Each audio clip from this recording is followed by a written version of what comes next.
ప్రశాంతంగా ఉన్న ఆంధ్రప్రదేశ్లో కొంతకాలంగా అలజడి.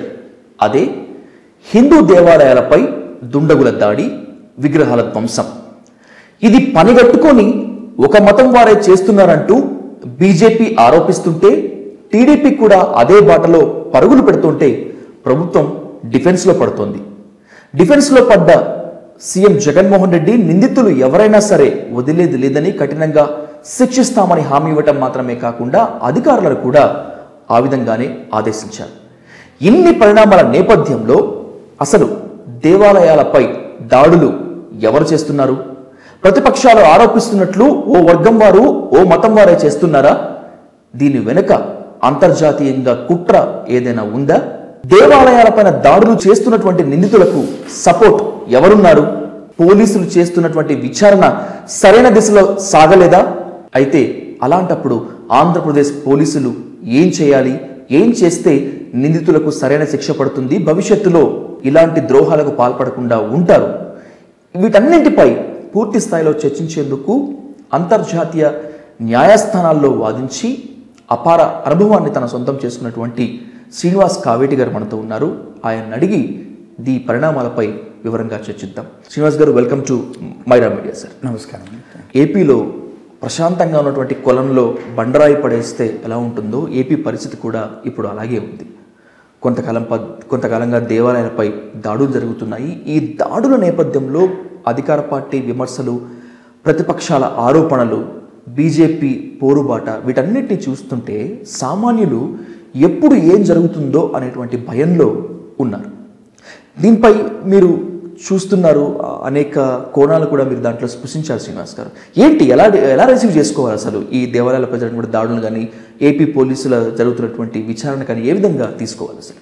గుడ్ క్వశ్చన్ అండి. ఫస్ట్ ఆఫ్ ఆల్ నేను కొంత మీకు బ్యాక్గ్రౌండ్ ఇస్తానండి.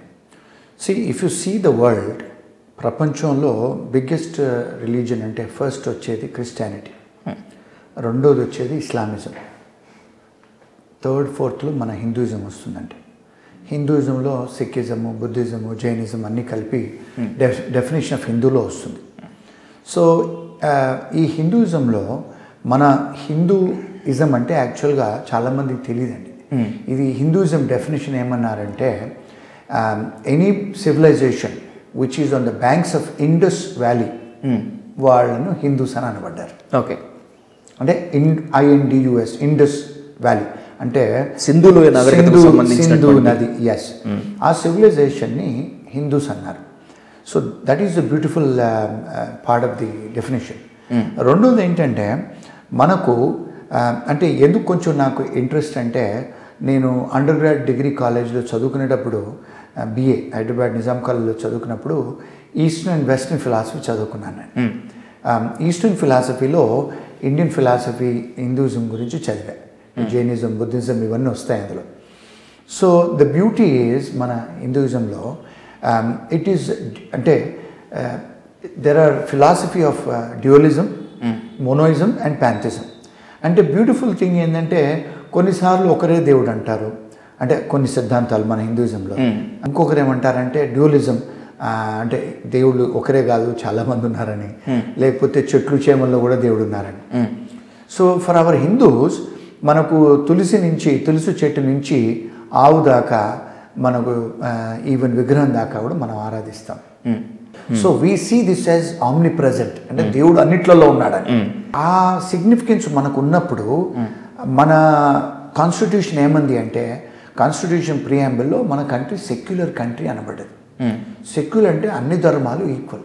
అంబేద్కర్ గారు అప్పుడు it's secular, socialistic, secular and republic beautifully drafted preamble అంటే it doesn't become part of the constitution, but it is the heading of the constitution, భారత రాజ్యాంగ ప్రవేశం. సో మన సెక్యులర్ కంట్రీ అయినప్పుడు, ఫస్ట్ ఆఫ్ ఆల్ ఒక government ఒక particular రిలీజియన్ను favouritism చేయకూడదు, అంటే అన్ని మతాలను కూడా ఈక్వల్గా చూడాలి. రెండో సిద్ధాంతం ఏంటంటే, మన దగ్గర ఆ హిందూస్లలో క్రిస్టియానిటీ, ముస్లిమ్స్ అన్ని రిలీజియస్ కూడా మన ఒక్క దేశంలోనే డిఫరెంట్ లాస్ ఉన్నాయి. అంటే వేరే కంట్రీస్లో లేదు యూనిఫైడ్ సిస్టమ్. మన దేశంలోనే హిందూ ధర్మం వేరే ఉంది, ముస్లిం లా వేరే ఉంది, షరియత్ లా, క్రిస్టియన్ లా వేరే ఉంది. Isn't that a beautiful country? మనం ఎంతమందిని అకామిడేట్ చేస్తున్నాం. ఈవెన్ హిందూ దేశం అయినా కూడా, హిందూ ధర్మం పాటించే దేశం అయినా కూడా అన్ని రిలీజియన్స్కి అన్ని మతాలకు మనం రికగ్నిషన్ ఇచ్చాం. అంత బ్యూటిఫుల్ కదా. మరి ఇచ్చినప్పుడు క్రిస్టియన్ కంట్రీస్ ఇండియాకి వస్తున్నారో, వచ్చి వాళ్ళు క్రిస్టియానిటీగా మార్చాలని ప్రయత్నం చేస్తున్నప్పుడు వాళ్ళు మన దగ్గర ఉన్న డీటీసు, మన టెంపుల్స్, మన చెట్లు, మన చేమలు, మన పుట్టలు, వాటన్నిటి రెస్పెక్ట్ చేయాలి కదండి. ఇప్పుడు క్రిస్టియానిటీ మారటం తప్పు అని నేను అనను. మీరు ఒకవేళ బికాస్ జీసస్ క్రైస్ట్ కూడా మనం కొన్నిసార్లు ఎక్కడైనా ఫొటోస్ చూస్తుంటే ఆయన కూడా ఒక అవతారం అని కొన్నిసార్లు కొన్ని ఫొటోస్లలో చూస్తుంటాం మనం. అంటే కొంతమంది పెయింటర్స్ వేస్తుంటారు ఆయన కూడా ఒక అంటే అవతారం అని చెప్పేసి. సో అలాంటి మన దేశం, మన సంస్కృతి ఉన్నప్పుడు మనం ఎవరిని కూడా డిస్రెస్పెక్ట్ చేయం హిందూస్. సో ఇప్పుడు నేను ఈ మధ్యకాలంలో చూస్తుంటే ఎక్కడ టెంపుల్ ఉంటే అక్కడ వీళ్ళు క్రిస్టియన్స్ అక్కడికి వెళ్ళి సిలువ పెడుతున్నారు, అక్కడ షాప్ పెడుతున్నారు. సో ఈ ఫండింగ్ అంతా అమెరికాను, ఈస్టర్న్ అమెరికన్, వెస్టర్న్ కంట్రీస్ నుంచి వస్తుంది.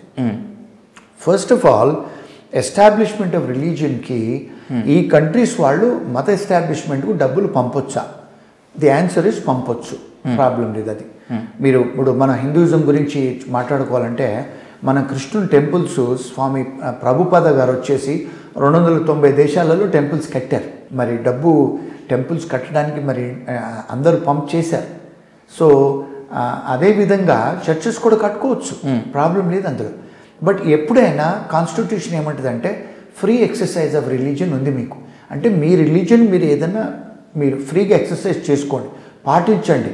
కానీ ఇంకొక రిలీజియన్ని, ఇంకొక రిలీజియస్ డొగ్మాస్ని, వాళ్ళ ఫీలింగ్స్ని మీరు హర్ట్ చేయకూడదు. పరమత సహనం అనేటువంటిది ఇంపార్టెంట్. సో ఇక్కడ పరిస్థితి ఏంటంటే మనకు ఇండియన్ పీనల్ కోడ్లో 1860లోనే డ్రాఫ్ట్ చేశారు ఇంగ్లీష్ వాళ్ళు. ఎంత బ్యూటిఫుల్గా డ్రాఫ్ట్ చేశారు చూడండి ఇంగ్లీష్ వాళ్ళు. ఇండియన్ పీనల్ కోడ్ ఇప్పటిది కాదండి, ఇంగ్లీష్ వాళ్ళు ఉన్నప్పుడు ఇంగ్లీష్ పీనల్ కోడ్ అది 1860లో డ్రాఫ్ట్ చేశారు. ఏమని డ్రాఫ్టింగ్ చేశారు? ఎవరైనా టెంపుల్స్కి అంటే డెయిటీస్ని లేకపోతే దేవుడికి గుడికి సంబంధించిన ఎవరైనా ఇంజురీ చేస్తే పనిష్ చేయాలని పెట్టారు. అంటే 3 years to 5 years ఇంప్రిజన్మెంట్ అని పెట్టారు. 1860లో పెట్టారండి. దాని తర్వాత కొత్త లాస్ ఏం రాలేదండి మన దేశంలో. అంటే ఒక టెంపుల్స్ డిస్ట్రక్షన్ చేస్తే, ఒక చారియట్, ఒక రథాలు డిస్ట్రక్షన్ చేస్తే, ఆ దేవుడుతో సమానమైన చెట్లు, చేమలను, పుట్టలను డిస్ట్రక్షన్ చేస్తే ఇంకా కొత్త లాస్ ఏం రాలేదు. సో ఇండియాలో లా డెవలప్ అవ్వాలి. So that is the biggest issue in our country right now. రెండోది ఏంటంటే చాలాసార్లు ఇఫ్ యు సీ అమెరికా ఏమైందంటే అండి, అమెరికాలో సెప్టెంబర్ ఇన్సిడెంట్ అయినప్పుడు వీళ్ళు బంచ్ ఆఫ్ ముస్లిం అబ్బాయిలు అమెరికాకు వచ్చారు. వాళ్ళు స్టూడెంట్స్గా వచ్చారు. వచ్చి వాళ్ళ ఫండింగ్ అంతా ముస్లిం కంట్రీస్ నుంచి వచ్చింది. 9/11 అటాక్ అండి. ఆ డబ్బులు అమెరికాకు వచ్చినప్పుడు ఆ డబ్బులు వాడుకొని వాళ్ళు అటాక్ చేశారు. దాని తర్వాత అమెరికా చూసేది క్రిస్టియన్ కంట్రీ, ముస్లిమ్స్ వచ్చేసి మమ్మల్ని ధ్వంసం చేశారని చెప్పేసి లాస్ అని మార్చుకున్నారు వాళ్ళు. పేట్రియాటిక్ యాక్ట్ని పెట్టారు. అంటే డబ్బులు మా కంట్రీకి వస్తే, అమెరికాకు వేరే కంట్రీస్ నుంచి వేరే మతం వాళ్ళు ఏమైనా డబ్బులు వస్తే వాళ్ళు భూతద్దం పెట్టి చూస్తారు. మరి అలాంటి లాస్ ఇండియాలో లేవండి. ఓకే, మరి ఇండియాలో మార్చాలి. ఇండియాలో కొత్త లాస్ డ్రాఫ్ట్ చేయాలి. లీగల్ రిఫార్మ్స్ అవ్వాలి ఇండియాలో. ఎందుకంటే అండి ఇప్పుడు ఫర్ ఎగ్జాంపుల్ ఆ ఫారిన్ కంట్రీస్లో ఉన్న చర్చెస్ అంటే వాళ్ళు ఫండ్ రైజింగ్ చేసుకొని ఇండియాకు పంపిస్తున్నారు. ఇండియాలో చర్చెస్ ఎవరైతే ఎస్టాబ్లిష్ చేసుకుంటారో వాళ్ళకి పంపిస్తున్నారు. ఇండియాలో మీరు చర్చ్గా ఎస్టాబ్లిష్ చేసుకుంటే డబ్బులు తెప్పించుకోవచ్చు, తప్పలేదు. కానీ ఫారిన్ కాంట్రిబ్యూషన్ యాక్ట్ ప్రకారం మీకు సపరేట్ లైసెన్సెస్ అవి తీసుకోవాలి, పర్మిషన్స్ తీసుకోవాలి సెంట్రల్ గవర్నమెంట్ నుంచి. అది తీసుకున్నప్పుడే మీకు డబ్బులు తెచ్చుకోవచ్చు బయట నుంచి.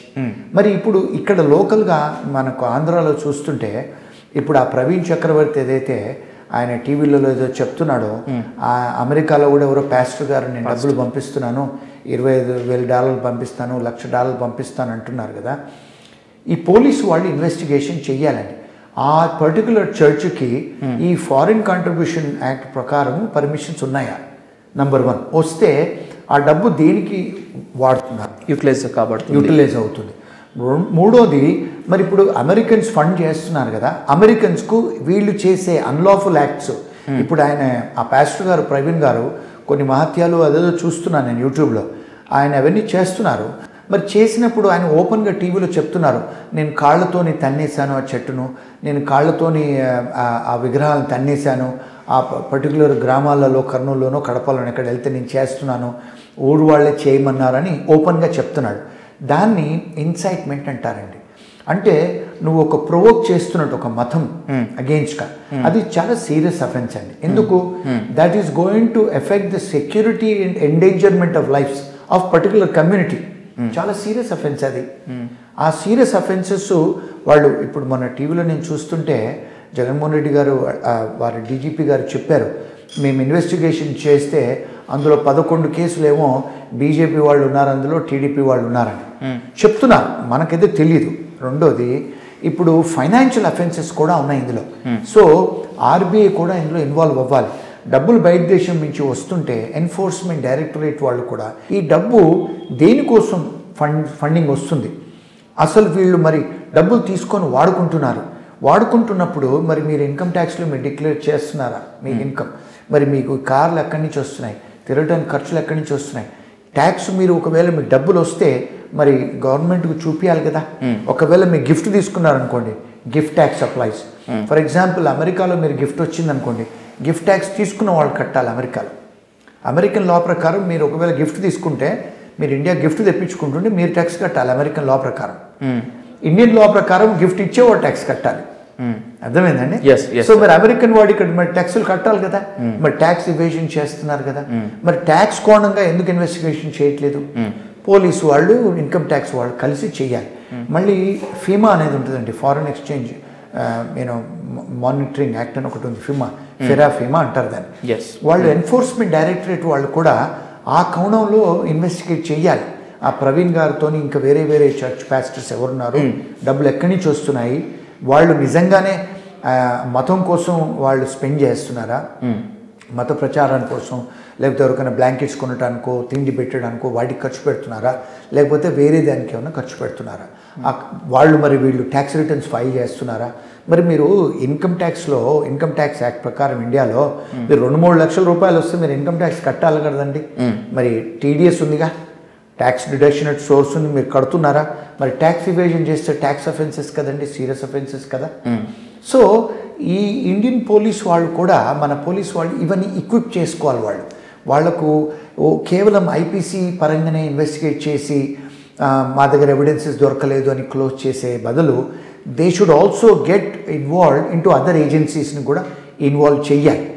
ఇంకొక విషయం ఏంటంటేనండి, ఇక్కడ లాలో ఏమని రాసిందంటే, ఒక టెంపుల్, ఒక డీటీ అంటే ఒక విగ్రహము లీగల్ ఎంటిటీ, అంటే మనిషిలాగా ఆ డైటీ అంటే ఆ విగ్రహానికి కూడా లీగల్ స్టేటస్ ఇచ్చింది మన Indian law.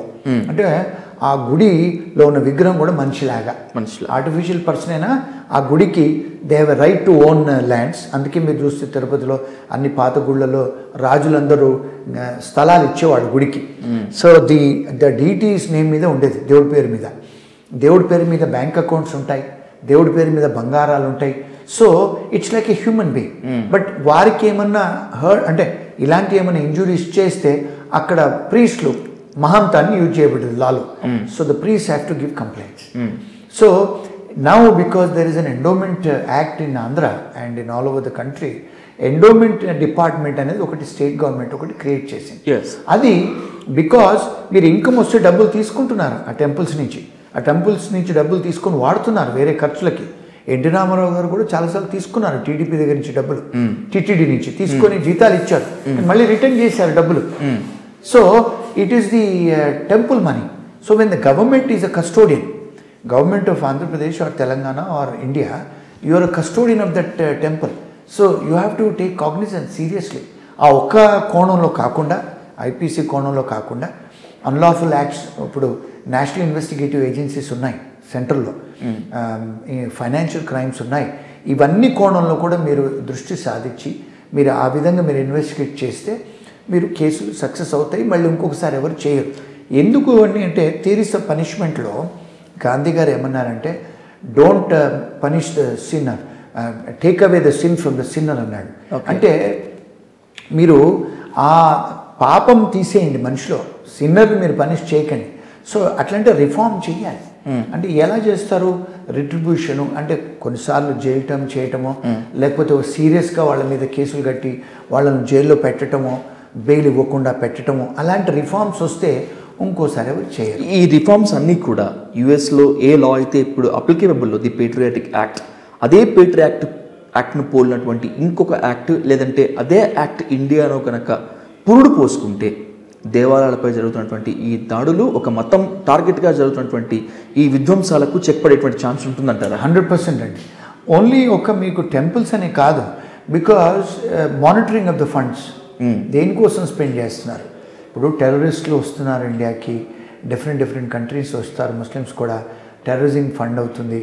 Not only just terrorism, ఇప్పుడు పొలిటికల్ పార్టీస్ కూడా కొన్ని పొలిటికల్ పార్టీస్ ఉన్నాయి, ఫండ్ చేస్తారు డబ్బులు ఇలాంటి యాక్టివిటీస్కి. మరి అవన్నీ కూడా ఇప్పుడు మీకు ఇంకొక ప్రాబ్లం ఏంటంటే మన దేశంలో ఈ పొలిటికల్ పార్టీస్ ట్యాక్స్ రిటర్న్స్ వాళ్ళు ఫైల్ చేస్తే వీళ్ళ మీద ఆడిట్స్ చేయట్లేదు గవర్నమెంట్. ఆడిట్ చేయాలి, మరి డబ్బులు ఎక్కడి నుంచి వస్తున్నాయి, డబ్బులు ఎవరు ఇస్తున్నారు, మరి ఆ ఇచ్చేవాళ్ళు వాళ్ళ దాంట్లో వాళ్ళ ట్యాక్స్ రిటర్న్లో చూపించుకుంటున్నారా? ఇది పెద్ద లేకుండా ఉందండి మన దేశంలో. ఎలక్షన్ కమిషన్ వాళ్ళు ఇన్కమ్ ట్యాక్స్ డిపార్ట్మెంట్తో ఇన్వెస్టిగేషన్ చేయట్లేదండి. ఎందుకు? మీరు ఒకవేళ చూస్తే అన్ని పొలిటికల్ పార్టీలలో కోట్ల రూపాయలు ఉన్నాయి బ్యాంక్స్లలో. మరి ఈ డబ్బులు ఎవరు ఇస్తున్నారు, ఎక్కడి నుంచి వస్తుంది ఫండ్? మరి ఆ ఇచ్చేవాడు వాళ్ళ ట్యాక్స్ రిటర్న్లో డిక్లేర్ చేస్తున్నారా, వాళ్ళకి ఎలా వచ్చింది డబ్బు? ఇవి ఇన్వెస్టిగేషన్ చేయట్లేదండి మన దేశంలో. సో ఇవన్నీ లీగల్ రిఫార్మ్స్ అవ్వాలి మన దేశంలో. ఎందుకు? India is catching up. ఇప్పుడు టెక్నాలజీ తెచ్చుకున్నారు మీరు, ఇండియాలో బెస్ట్ టెలిఫోన్స్ మీకు తెచ్చుకున్నారు, టెలికమ్యూనికేషన్, ఇండియాలో బెస్ట్ ఐటీ సిస్టమ్స్ తెచ్చుకున్నారు, మెడికల్ హాస్పిటల్స్ తెచ్చుకున్నారు, మీరు ఫ్యాషన్ తెచ్చుకున్నారు, KFC తెచ్చుకున్నారు, మెక్డానల్డ్స్ తెచ్చుకున్నారు, అన్నీ తెచ్చుకుంటున్నారు. మరి why don't you bring law from the western world? Advance countries నుంచి లా కూడా తెచ్చుకోవాలి కదా మనం. తెచ్చుకొని మరి మనం కూడా అడ్వాన్స్ అవ్వాలి కదా, అవ్వట్లేదు అన్ఫార్చునేట్లీ. సో నా చిన్ని ప్రయత్నం ఏంటంటే, ఒకవేళ ఎవరైనా వింటే, ఎనీ లా మేకర్ వింటే, I want that they should be some law reforms. అదండి. ఎందుకంటే ఇండియాలో లాస్ అన్నీ 1860 అండి. ఇవన్నీ 1860 సంవత్సరాల్లో ఇంగ్లీష్ వాళ్ళు వదిలేసిపోయిన లాస్ ఇవన్నీ. దాని తర్వాత మళ్ళీ ఏం అప్డేట్ చేసుకోలేదు మనం. చాలా లాస్ అప్డేట్ చేసుకోవాలి. మీరు కొన్ని ఐపీసీలో అఫెన్సెస్ చూస్తే 200 రూపాయలు 50 రూపాయలు పెనల్టీస్ ఉన్నాయి. ఇప్పుడు పనికొస్తాయి చెప్పండి? అవి టీ కాఫీ కూడా రాదు ఇప్పుడు. మరి అలాంటి లాస్ మరి మనం అమెండ్మెంట్ చేసుకోకపోతే ఎలా? చేసుకోవాలి. మోడీ గారు ప్రయత్నం చేస్తున్నారు. ఇప్పుడు ముస్లిం లా కొంత చేంజ్ చేశారు, కొన్ని లాస్ అన్ని చేంజ్ చేస్తున్నారు వారు. ఫైనాన్షియల్ లాస్ చేంజ్ చేస్తున్నారు, ఫార్మింగ్ లాస్ చేంజ్ చేశారు.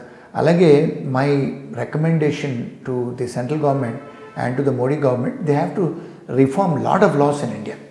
And they have to be stringent. Punishment చాలా స్ట్రింజెంట్గా పెట్టాలి. ఇంకొక విషయం ఏంటంటే, మన దేశంలో చూసేది చాలా కేసెస్ అన్నీ పెండింగ్ ఉంటున్నాయి, 20 సంవత్సరాలు 30 సంవత్సరాలు. So justice delayed is justice denied కదండి మరి. సో మరి డినే అవుతున్నట్టే కదా న్యాయం. So that's another thing they have to revamp. So నేను చెప్పేది ఏంటంటే, ఆంధ్ర పోలీస్ అయినా తెలంగాణ పోలీస్ అయినా, మీరు ఇంకొక విషయం కూడా చూస్తేనండి, 2017 నుంచి కూడా చాలా దాడులు జరుగుతున్నాయి టెంపుల్స్ మీద. It is not Jaganmohan Reddy government టైంలోనే కాదు, మరి తెలుగుదేశం ఉన్నప్పుడు కూడా చాలా కేసులు, చాలా ధ్వంసాలు జరిగినాయి. 2017, 18, 19, 20, 21 ఇప్పుడు కూడా జరుగుతూనే ఉన్నాయి. సో నేను ఒక పొలిటికల్ పార్టీ లేకపోతే జగన్మోహన్ రెడ్డి గారు ఏదో వారు క్రిస్టియన్ అని చెప్పి వారి రిలీజియన్కే ఫేవరెటిజం చేస్తున్నారని మాత్రం నేను అనుకోను. ఎందుకంటే if you see the history of Andhra or even all over the country, ఇలాంటివి జరుగుతూనే ఉన్నాయి ఇండియాలో. సో మరి ఇప్పుడు బీజేపీ పవర్లో ఉంది, మరి వాళ్ళు ఎందుకు స్ట్రింజెంట్గా యాక్షన్స్ తీసుకోవట్లేదు? తీసుకోవాలి. అంటే it is not only just one రిలీజియన్కి సంబంధించిందే కాదు, this is an universal problem. So ఇప్పుడు మీరు కొన్నిసార్లు చూస్తే, నేను టీవీలో చూశాను, ఒక పాస్టర్ను లైవ్గా కాలబెట్టేశారు ఒక 2-3 years బ్యాక్ హైదరాబాద్లో. సో మరి వాళ్ళ మీద కూడా దాడులు జరుగుతున్నాయి కదండి. So it is not just one particular to one religion. ఈ బీజేపీ వాళ్ళు, టీడీపీ వాళ్ళు పొలిటిసైజ్ చేస్తున్నారు. మరి వాళ్ళ హక్కులు ఎవరు, హూ హ్యాస్ టు ఫైట్? నేను మొన్న యూఎస్లో ఉన్నప్పుడు కొంతమంది క్రిస్టియన్స్ నాకు అక్కడ చాలామంది పరిచయం, ఫ్రెండ్స్, చర్చెస్ వాళ్ళంతా, అంటే వాళ్ళు నడిపిస్తారు, వాళ్ళు నాకు కాంటాక్ట్ చేసి అడిగారు, ఏమండి మరి ఇప్పుడు ఒక హైదరాబాద్లో ఆయన బుక్స్, అదే మన బైబుల్ పంచుతుంటే ఆయనను నిలబెట్టి కాలబెట్టి చంపేశారే, మరి పనిష్మెంట్ ఏమీ కాలేదు, ఎలా చేయొచ్చు అని దేవర్ ఆస్కింగ్ లీగల్ అడ్వైస్. సో మరి అది మర్డర్ కదండి, ఒక గ్రూప్ ఆఫ్ పీపుల్ చేసే మర్డర్, మరి మర్డర్ కదా, ఓపెన్ డే లైట్ మర్డర్. మరి వాళ్ళందరిని కన్విక్షన్ చేశారా, వాళ్ళందరిని లైఫ్ చేశారా? మరి ఒక దిశ లాంటి కేసు వేస్తే కాల్చి చంపేస్తున్నారే, మరి అలాంటి మత గురువులను చేసినప్పుడు చెయ్యాలి కదా. ఈక్వాలిటీ ఆఫ్ లా ఉంది కదండి మన ఇండియాలో, కాన్స్టిట్యూషన్లో equality of law, equal protection of law అని ఉంది మన రాజ్యాంగంలో. అది అంతర్జాతీయంగా కూడా అదే, హ్యూమన్ రైట్స్లో అందరూ ఈక్వల్గా ట్రీట్ చేయబడాలి. సో ఇవన్నీ కొన్ని ల్యాకునస్ ఉన్నాయండి. I think the legal system has to be revamped. That is my opinion. Please do subscribe Myra Media. Please subscribe Myra Media. Subscribe to Myra Media. Please like, share and subscribe to Myra Media for lot of film news, gossips and hot news. Please like, share and subscribe to Myra Media. For more interesting updates, please subscribe to Myra Media YouTube channel. For more updates, please subscribe to Myra Media. So like, share and subscribe to Myra Media.